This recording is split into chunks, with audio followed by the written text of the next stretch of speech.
ये क्या तरीका है? इस तरह घुसते हैं किसी के घर में? गैर कानूनी है ये। इस इलाके में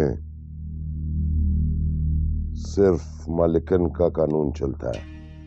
तो मेरे घर किसको ढूंढ रहे हो?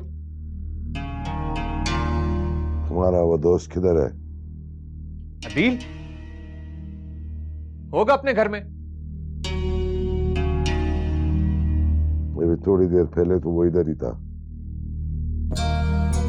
आया था चला गया। ज्यादातर वक्त तो वो इधर ही रहता है। तो तुम्हें उससे क्या? मेरा दोस्त है, कोई भी आए कोई भी जाए। ये क्या तमाशा लगा रखा है तुम लोगों ने? बताते क्यों नहीं, किसको ढूंढ रहे हो?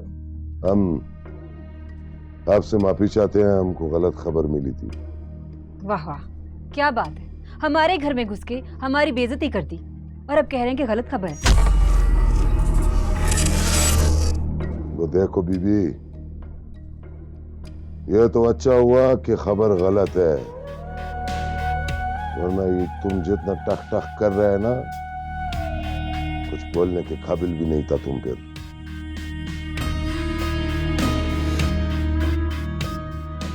चलो।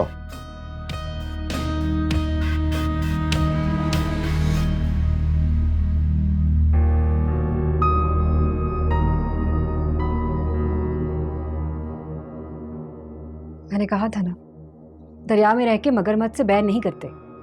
शुक्र है अदील और मानूल को हमने टाइम से निकाल दिया, वरना उनके साथ आज हम भी मारे जाते। चलो अब जो होगा देखा जाएगा, परेशान ना हो। तुम्हें तो खौफ ही नहीं है किसी बात का।